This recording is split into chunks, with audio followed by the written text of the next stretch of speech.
إن الحمد لله نحمده ونستعينه ونستغفره ونعوذ بالله من شرور أنفسنا من سيئات أعمالنا من يهده الله فلا مضل له ومن يضلل فلا هادي له أشهد أن لا إله إلا الله وحده لا شريك له وأشهد أن محمدا عبده ورسوله يا أيها الذين آمنوا اتقوا الله حق تقاته ولا تموتن إلا وأنتم مسلمون يا أيها الناس اتقوا ربكم الذي خلقكم من نفس واحدة وخلق منها زوجها وبث منهما رجالا كثيرا ونساء واتقوا الله الذي تساءلون به والأرحام إن الله كان عليكم رقيبا يا أيها الذين آمنوا اتقوا الله وقولوا قولا سديدا يصلح لكم أعمالكم ويغفر لكم ذنوبكم ومن يطع الله ورسوله فقد فاز فوزا عظيما أما بعد إن أصدق الحديث كتاب الله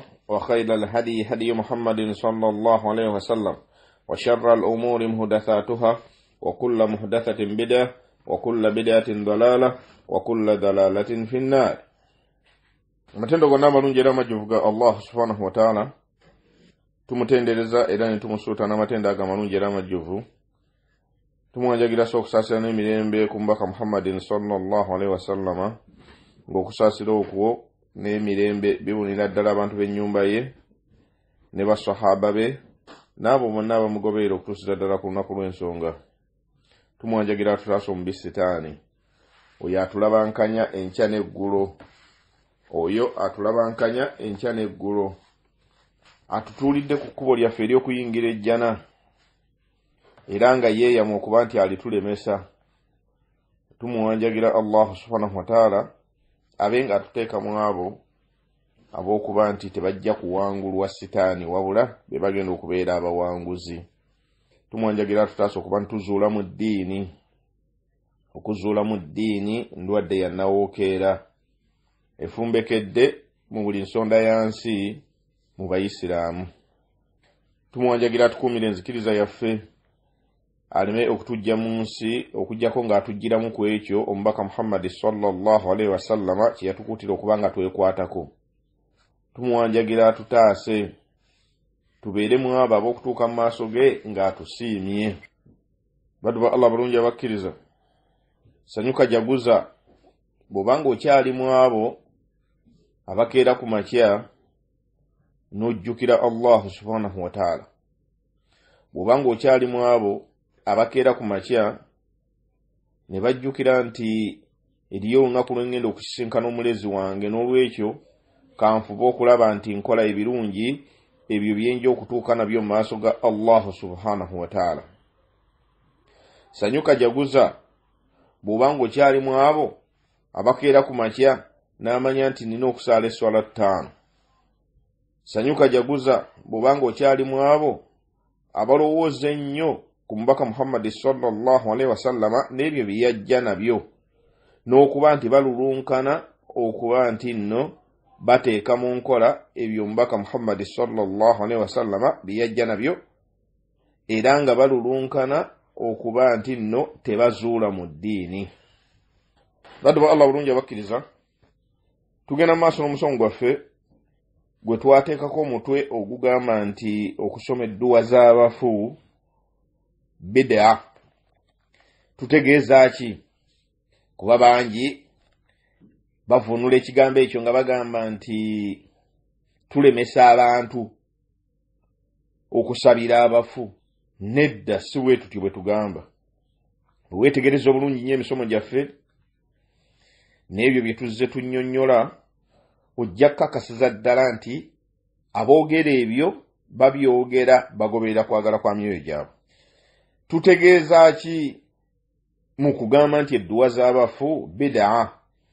Omuntu alimu okutya Allah subhanahu wa ta'ala nkakasa ategeera bulungi ki kye tutegeeza.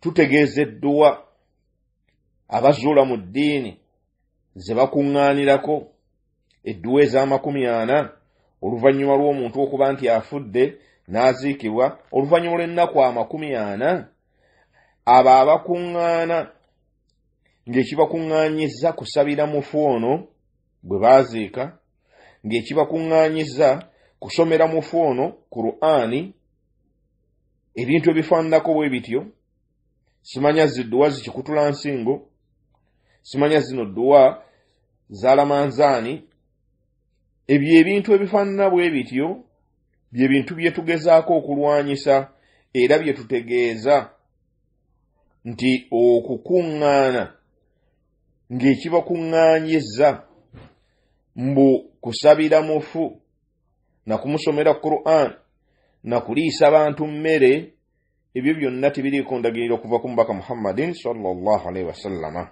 bal kuba kuzuula mu ddiini so ng'ate tukimanyi bulungi nga Sufyan Thawri bwe yagamba nti albid'atu ahabbu ila ibilisa min alma'siyah nti okuzuula mu ddiini Ibilisa akwagala nnyo kuganzi nnyo mu maaso ga Ibilisi al-la'in min al-ma'siyah okusinga n'amazambi gano amalala agasigadde kwenda kubba ebyo byonna tebyagalwa mu maaso ga Ibilisi kwenkana obuganzi bw'okuzuula mu ddiini ekifo kye buyina mu maaso ge. Lwaki Sufyan Thawri rahimahullah yatuwa ensonga lwaki yakola statement efaanana bw'etyo. Yagamba nti al-ma'siya yutaabu minha, omuntu yenna akola amazambi agagafaananako bwe gatyo, kwenda kubba hatta n'okutta, amanya nti akola kikyamu era yeenenya, alina watuuka ne yeenenya n'awulira nga kwegamba kino kyakola kikyamu. Wal bid'atu la yutaabu minha, so nga ate okuzuula mu ddiini tojja kusangayo muntu yenna agamba nti neenenya kuba nzuula mu ddiini. Teriyo munnabbi ajja kugamba bw'atyo, nedda. Lwaki? Anti kino kyakola yakakasa nti ddiini era kimusembeza kumpi nnyo ne Allah subhanahu wa ta'ala. N'olwekyo lwaki abeera yeenenya ng'ate kyakola kino kirungi era asuubira nti afuna empeera? N'olwekyo omukugu kyagamba nti wal bid'atu la yutaabu minha, okuzuula mu ddiini tewaliwo kwenenya kwetaagisa okusinziira kubo n'entegeera gye balina abo abazuula mu ddiini, kuba babeera basembera kumpi ne Allah subhanahu wa ta'ala mu ebyo bye bakola okusinziira ku ntegeera yaabwe, so nga ate baabuwe entegeera eyo ebeera nfu, entegeera eyo ebeera nfu. N'olwekyo baddu ba Allah, okugoberera emyoyo gyaffe mu ebyo bye gyagala nga bifu kibi nnyo, kibi nnyo, kibi nnyo.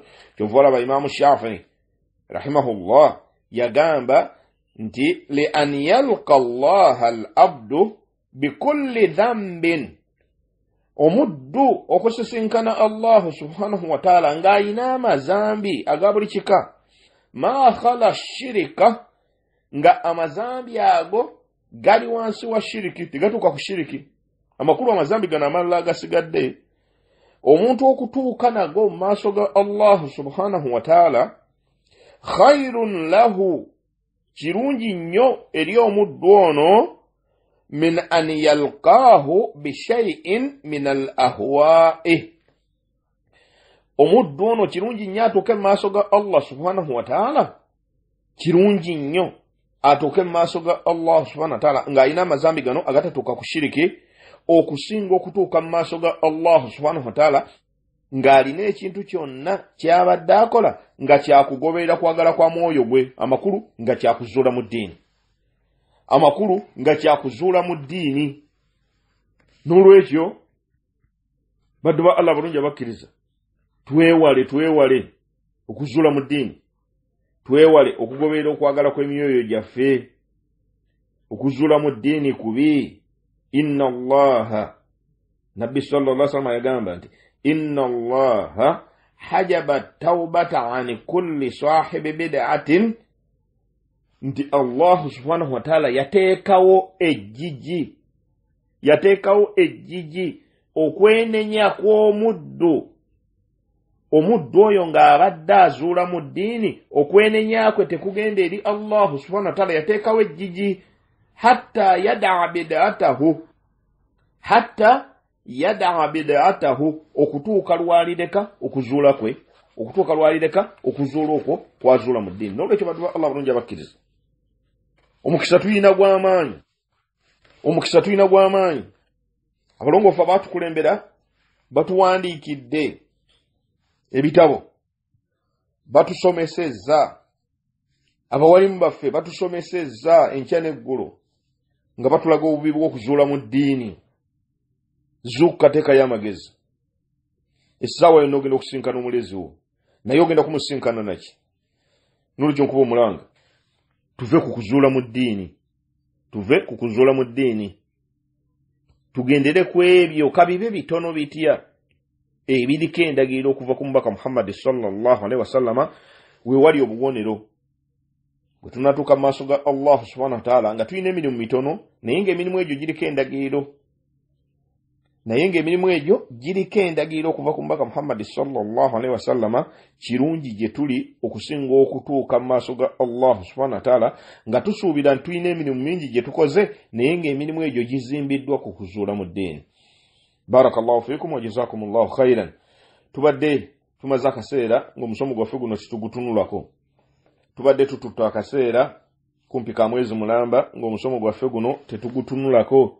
Mujjukira bulungi tuli mu kitabo kyaffe hukumu qira'atul Qur'an lil mauta ekya mukadde waffe Fadilatu Sheikh Abi Abdillah Muhammad ibn Sa'id Rashidani hafidhahullah. Ku mulundi ogwayita biidhinillah twatunuulira ebigambo bya al-Imam As-San'ani rahimahullah mu kitabo kye Subul Salami bwe yali atubuulira ku nsonga y'okusoma Qur'ani okugisomera abafu.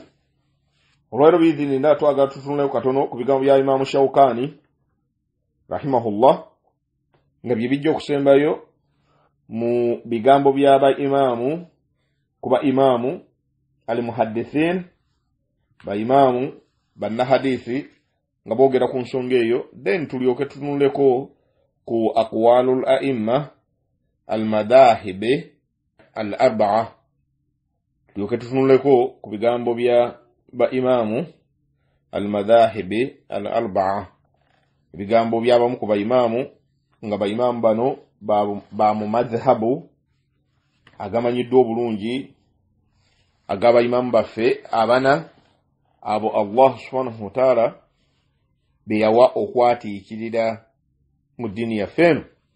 Imamu Shawkani rahimahullah mu kitabo kye Sharh al-Muntaqa yagamba nti wal mashhur min madhhab ash-Shafi'i, ekimanyiddwa nno obulungi mu madhhabu ga Imamu Shafi'i wa jama'ati min ashabihi, ne mu bayizi be bangi nnyo, annahu la yaslu ila al-mayyiti thawabu qira'ati al-Qur'an, nti ekituufu nno okusoma Qur'ani kuno abantu kuba kuŋŋaana ne basoma Qur'ani nga bagisomera omufu, empeera zino tezituuka eri mufu era taganyulwamu.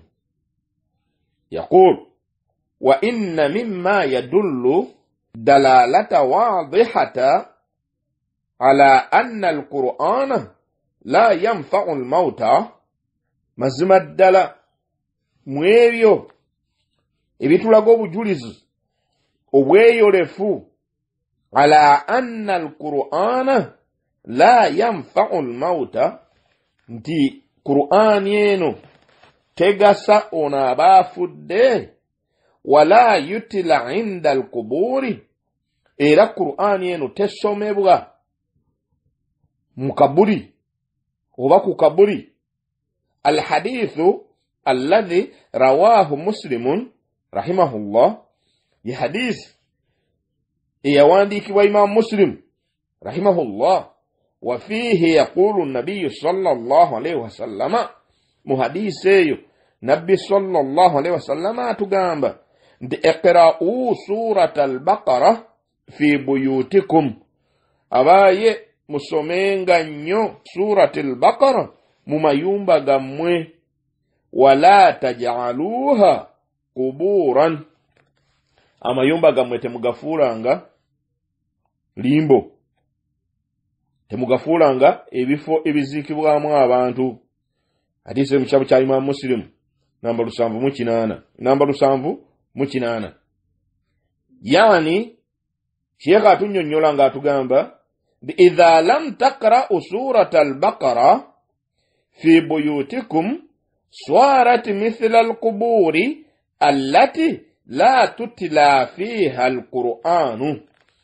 Amakulu agali mu kigambo kya nabbi sallallahu alaihi wasallam kino nti bwe mutasome suratul baqara mu mayumba gammwe, ennyumba zammwe mujja kuba muzifudde nga limbo ezo ezitasomerwamu Qur'ani nga nabbi sallallahu alaihi wasallam bw'atuganye. Fadalla ala anna al-qubura la yutila fiha al-Qur'anu. Mwebyo ebigambo tuyigamu ki? Nti ddala mu limbo tesomerwayo Qur'ani. Abantu bangi basanga ogenda mu Peace Garden n'osanga ng'omuntu ataddewo n'akatebe atuddeawo ku kabuli y'omufuuwe we yaziikibwa ng'aggyeyo Qur'ani ali mu kusoma, ne weebuuza ono ali ku ki? Bw'onoogezaako n'omugambako ajja kuddamu n'obukambwe ng'akulaga nti bino by'omugamba omujja ku kirungi, omugaana okusabira omufuuwe, ogaana okumusomera Qur'ani. Kabi ki akalimu? Bwe batyo bwe babuuza, kabi ki akalimu? Qur'ani si nnungi okugisoma? Allahu akbar. Nabbi sallallahu alaihi wasallam atugambye nti mulimbo tetusomerayo Qur'ani. Waqala sallallahu alaihi wasallam, nabbi sallallahu alaihi wasallam n'ayongera n'atugamba sallu fi buyutikum wala tattakhidhuha quburan. Hadisi eri muttafaqun alayhi. Abaye musalire mu mayumba gammwe, wala tattakhidhuha quburan, temuzifuulanga ennyumba zammwe, amaka gammwe, amayumba gammwe temugafuulanga kabuli. Amakulu musaaliremu. Nabbi sallallahu alaihi wasallam ategeeza ki? Atugamba nti abasajja musaale esswala zammwe eza sunna nga muzisaalira mu mayumba gammwe. Esswala eza faradha muzitwale ku masjidi. Wabula toddira buli swala yonna kugitwala ku masjidi. Nabbi sallallahu alaihi wasallam awamu n'okuba nti masjidi ye erina empeera mpitirivu obungi esswala z'osaaliramu, bwe yamalanga okusaala esswala ya faradha ng'ayingira mu nnyumba ewakaawe, mwemu ku nnyumba z'abakyala be we yabanga alina okugenda, ng'ayingira ng'asaala esswala eya sunna eyo eba yeetoololera ku swala eno eya faradha gy'aba asadde. Olowooza lwaki yandibadde alekawo empeera ez'okusaalira mu masjidi ye? Awamu n'okuba nga ye yatusomesa obulungi obukirimu. N'olwekyo ye kennyini olw'okuba nti ye yakkirako amateeka n'ebiragiro kwe tutambulira, ye yennyini era ye yatugamba nti swallu fi buyutikum wala tattakhidhuha quburan, musaalire mu mayumba gammwe temugafuulanga limbo. Hadisi eyo eri muttafaqun alayhi, Bukhari 332 ne Muslimu 777. Agenda maaso n'agamba nti wayadullu ala anna al-qubura la yusalla fiha. Ezo hadisi zitulaga nti mulimbo tetusaalirayo, wala yutila fiha al-Qur'an, era tetusomerayo na Qur'an. Walau kana al-Qur'an yutila linaf'il amwati yaqra'u ala quburihim. walau kana alquran singa ddala qur'ani eno yutila linaf'i al-amwati wa yuqra'u ala quburihim singa qur'ani eno yali esomebwa nga okusomebwa kwayo kugasa abafu era nga kikkirizibwa okusoma qur'ani eno nga tugisomera mulimbo lama qala an-nabiy sallallahu alayhi wa sallama wa huwa bil mu'minina ra'ufur rahim iqra'u wasallu fi buyutikum wa la taj'aluha quburan. Nabbi sallallahu alayhi wa sallama tukimanyi bulungi nti Allah subhanahu wa ta'ala yamuwaako bujulizi nti alumirirwa era asaasira nnyo abakkiriza abakubanga ddala kino kyali kyajja ku ye okuva eri Allah subhanahu wa ta'ala nti tukkirizibwa Qur'ani eno okugisoma era empeera zivaamu ne zigenda eri abafu era zibagasa era nga kikkirizibwa okugisomera mu limbo awaziikiddwa abafu baffe.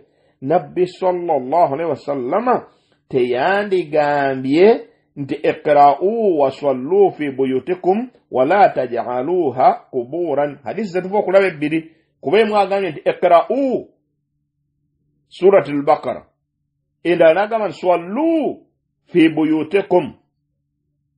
Emu agambye nti iqra'u surati al-Baqara fi buyutikum wala taj'alu buyutakum quburan.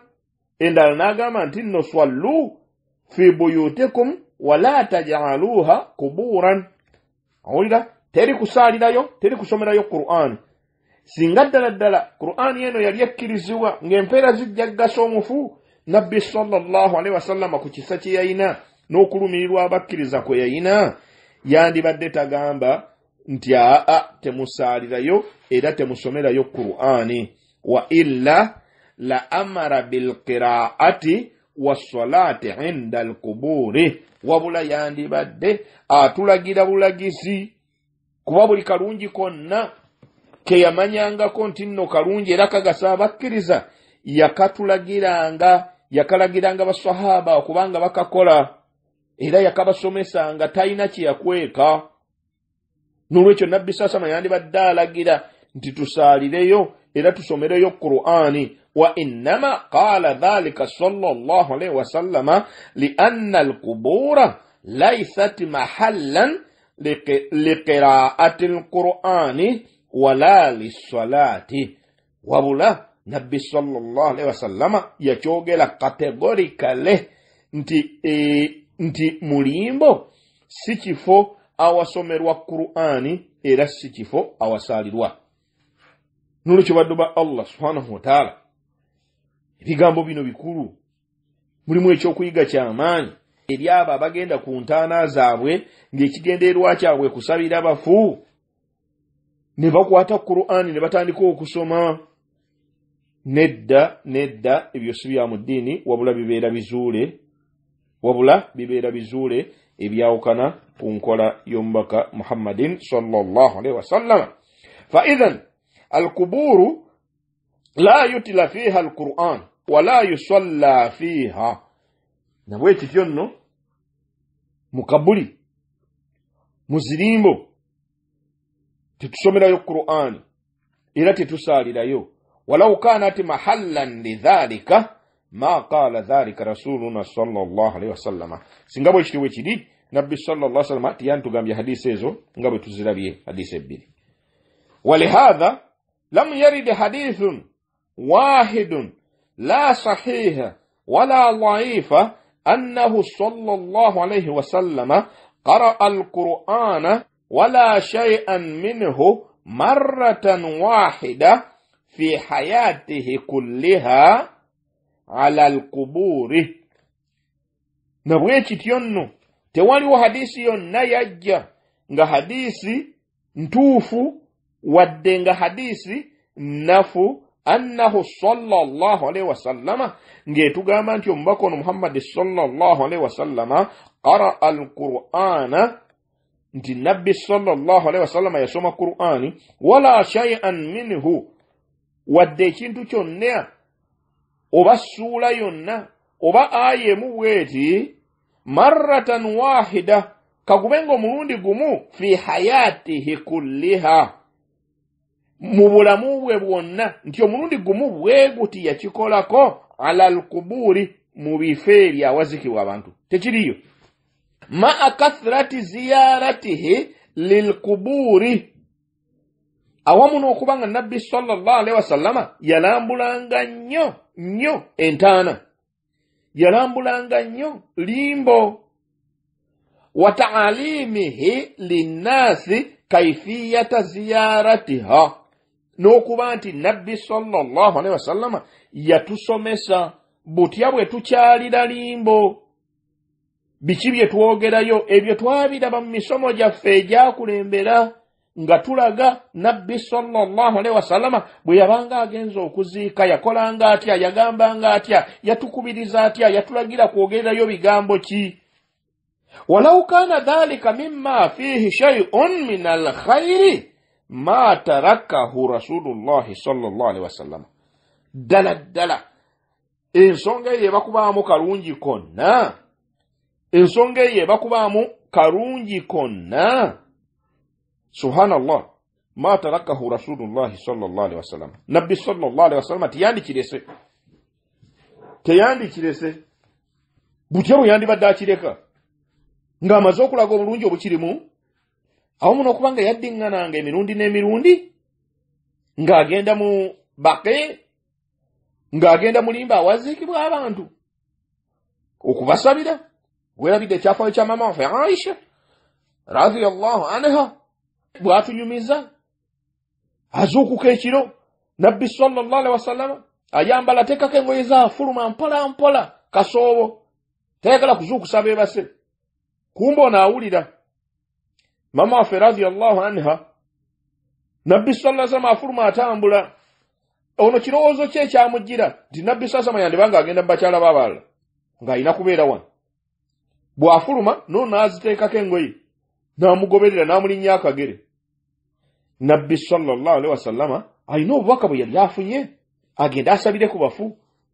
n'atambula n'agenda mulimbo n'abasabira mama waffe Aisha amugoberera yagenda okulaba agenze mulimbo amaze byakola akomawo adduka akomawo so nga ate nabbi sallallahu yali yamaze dda okukitegeera nti ono amulinnya akagere era najja n'amugamba ddala embeera ng'eyo ebyo ebyaliwo ekiro mu nzikiza bwe biba nga byasobola okumanyika ne tubitegeera ate butya bwe tutandikitegedde kino ekyandibadde kikolebwa mu lwatu mu lujjudde Qur'ani n'ebeera ng'esomerwa eri abafu abo nabbi sallallahu alaihi wasallama be yayitirizanga okubanga akyalira kyanditwekwesa ekitya era lwaki yandibadde akireka nga kirimu akalungi kalla wallahi tiyandikiresa waman istadaraka ala nabiyi sallallahu alaihi wasallama shay'an min dhalika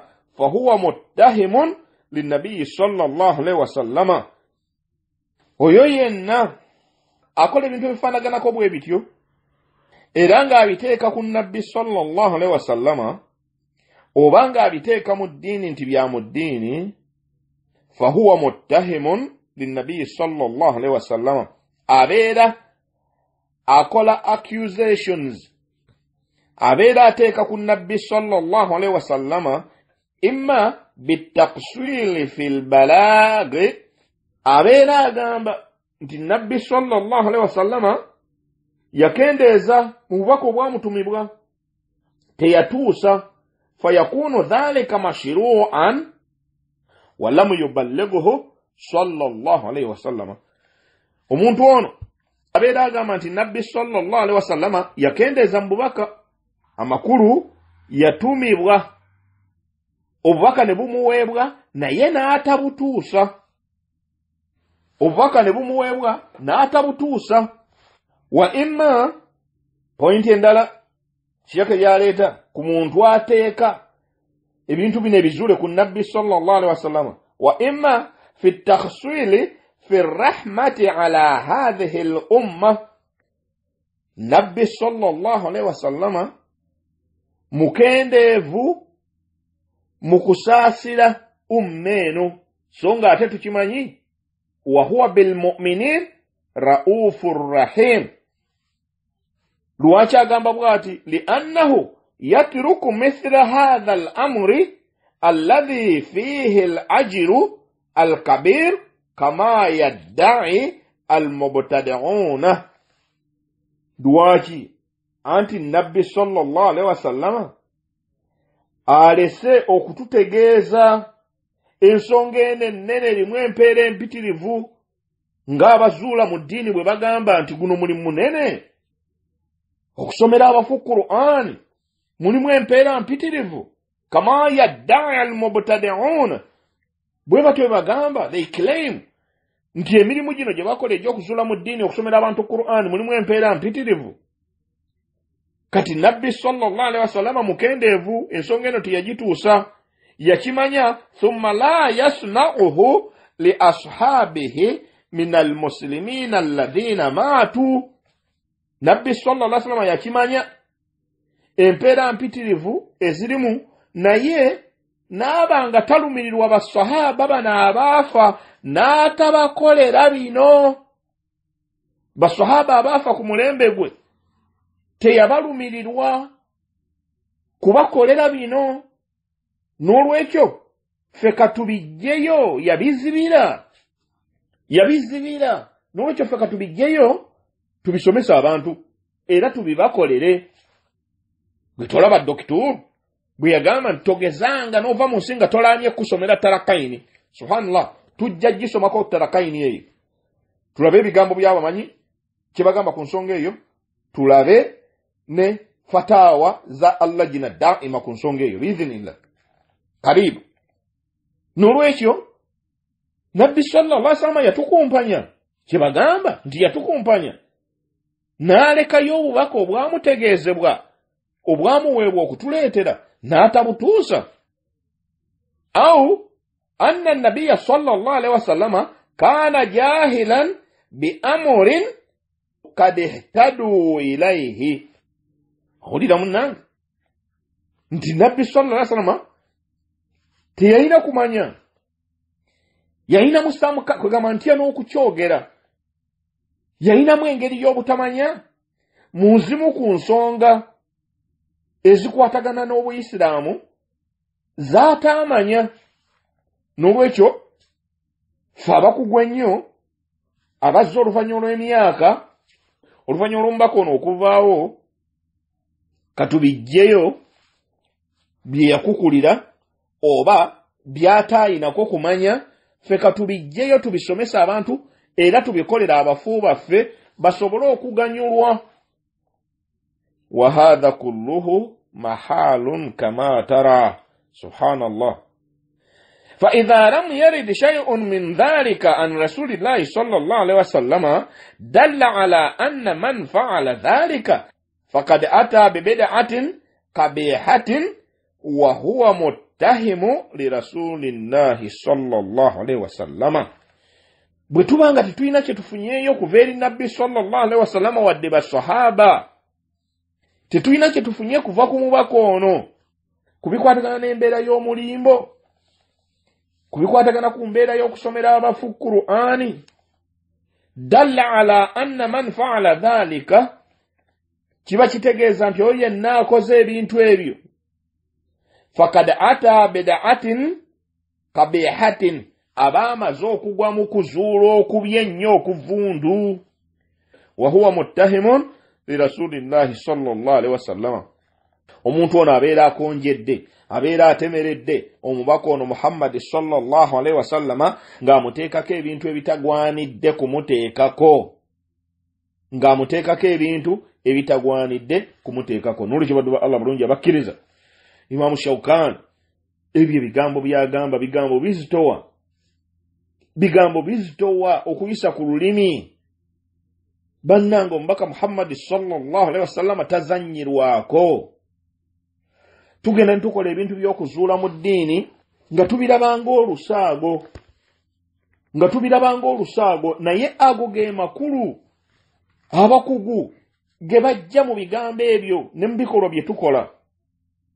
Imam Malik rahimahullah yagamba nti man ibtadaa fil islami bid'atan yaraha hasana faqad za'ama anna muhammadan sallallahu alayhi wa sallama khana ar-risala. Imam Malik agamba nti oyo yenna agunjawo ekintu kyonna mu ddiini yaffe ey'Obuyisiraamu n'atandikawo ekizuule kyonna yaraha hasana ng'akiraba nti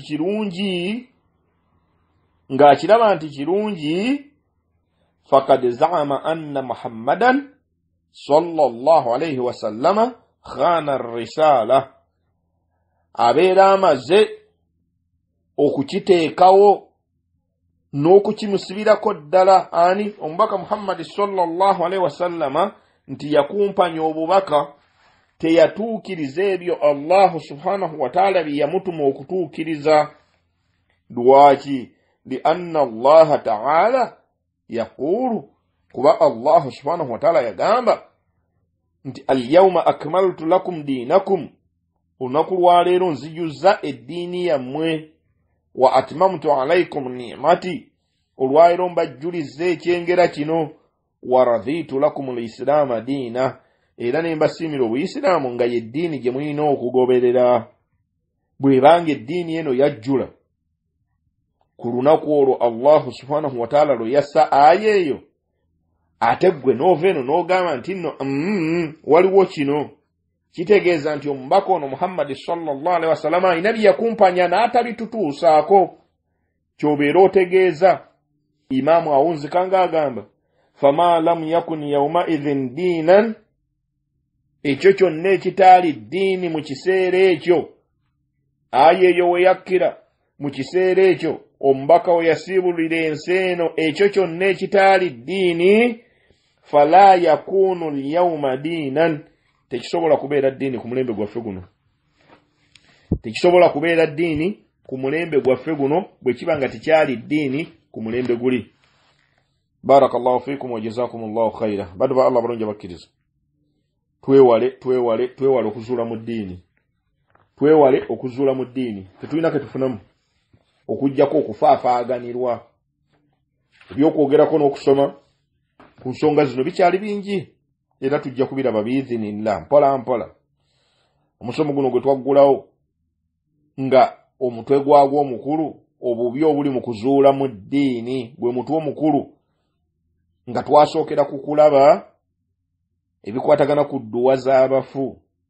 Bwe tunaabimala tulyoke tuddeyo tutandike okutemaatema obubi obuli mu kuzuula mu ddiini, tutandike n'okulaba ebigambo by'abalongoofu abaatukulembera kinnakimu, no matter how long it will take us.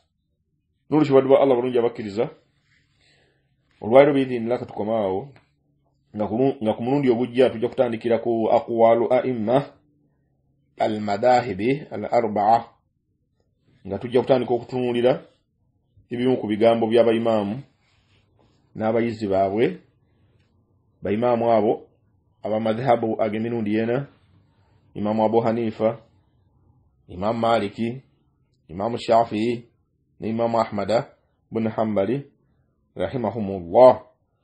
Tujja kutunuulira ebigambo byabwe mpola mpola, kiki boogera ku kusomera abafu Qur'ani.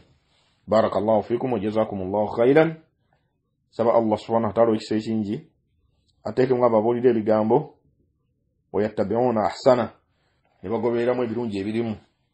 Ebirungi byonna ebyogeddwa nga biyitira ku lulimi lwange Allah subhanahu wa ta'ala yansobozesa okubatuusaako. Ensobi ezibadde muzange nganze era mulajanira abeere nga azinsonyiwa, era mulajanira nammwe aleme okuzibafuulira ekibabuza. ربنا تقبل منا إنك أنت السميع العليم وتب علينا إنك أنت التواب الرحيم. ربنا آتنا في الدنيا حسنة وفي الآخرة حسنة وقنا عذاب النار. وصلى الله وسلم وبارك على محمد بن عبد الله يا نبي الأمي وعلى آله وصحبه وسلم والحمد لله رب العالمين. سبحانك اللهم وبحمدك أشهد أن لا إله إلا أنت أستغفرك وأتوب إليك. والسلام عليكم ورحمة الله وبركاته.